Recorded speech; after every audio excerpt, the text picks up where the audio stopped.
বসার দরকার নাই। কিছু বলবা আমাকে? শোনো, বিনা পরিশ্রমে সম্পদ ভোগ করলে তুমি কখনো সুখ পাবা না। নিশ্চয়ই, তাতে কোনো মজাও নাই। এই জন্য কষ্ট করতে হবে। অবশ্যই। এখন যাও, আমার জন্য এক কাপ চা বানায় নিয়ে আসো। ডার্লিং, তুমি এটা কি বললা? ঘরে কাজের লোক থাকতে আমি চা বানাবো, এটা কেমন দেখায়? এটা হয়? এই কাজের লোকের হাতে চা খাইলে কি আমি তোকে বিয়ে করছি নাকি? যা চা বানায় নিয়ে আয়। এই তুমি আমার কিছু থেকে বলতে আসছো? আমি আমি আমি আমি তোমার স্বামী, এই জিনিসটা তোমার মনে রাখা।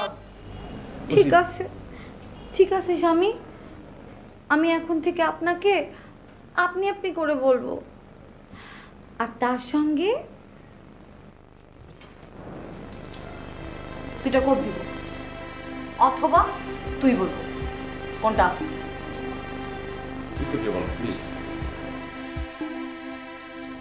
না চা বানায় নিয়ে।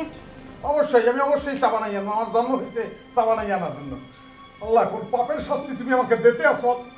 এই কার সাথে কথা বলিস? আমি কি আল্লাহর সাথেও কথা বলতে পারবো না?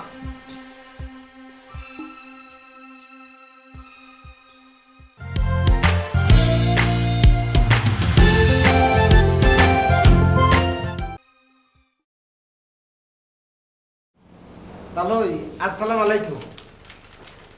ওয়ালাইকুম আসসালাম। তো তুমি ডাইরেক্ট ঢুকে পড়লে, একটু পারমিশন নাও।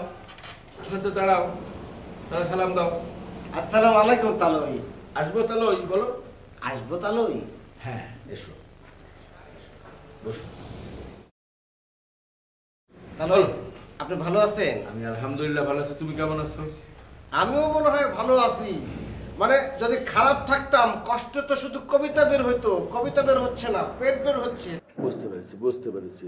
তোমার এই স্বাস্থ্যটা একটু কমানোর জন্য খাওয়া দাওয়া কম করবা, মাথায় একটু ভালো করে ওই অ্যালোভেরা দিবা, তাহলে চুল টুল ঠিক থাকবে। না না আঙ্কেল, এটা কোনো সমাধান হলো না। আচ্ছা, কি করতে হবে? তুমি একটু ঝেড়ে কাশো তো বাবা, আমাকে এত টেনশনের মধ্যে রেখো না, আমি হাইপো পেশেন্ট। না তালই, আপনি তো জানেন যে ছেলে মেয়ে যখন বড় হয়ে যায় তখন কিন্তু বাবা মার একটা কর্তব্য পড়ে যায়, মানে ফরজ কাজটা আদায় করা তাদের জন্য জরুরি হয়ে পড়ে। ও ঠিক বলেছো, কিন্তু আমার ছেলে তো অনেক আগে বিয়ে দিয়ে দিয়েছে, ও তো কানাডায় চলে গেছে, আর মেয়েরও তো বিয়ের সাথে দিয়ে ফেলেছি, তো তাহলে ফরজ কাজ বাকি, তাহলে হজ সেটাও করে ফেলেছি, তাহলে আর কি বাকি? আঙ্কেল, আমাকে কি আপনার ছেলে মনে হয় না? আমি কিন্তু আঙ্কেল আমার বাবা মার অবর্তমানে, মানে বাবা বললেও আপনি, মা বললেও আপনি, মানে আপনি যদি এটা না করেন তাহলে কেমনে কি হয়? ও এতক্ষণে বুঝতে পেরেছি, তোমার তো বিয়ের বয়স হয়েছে, কিন্তু বাবা রে, তোমার যে আমি বিয়ে করাবো, একটা মেয়ে তোমার ঘাড়ে দেবো, তা তার ভার কিরাম করে নিবা? করি না বলে তো আমার কোনো ডিমান্ড নেই।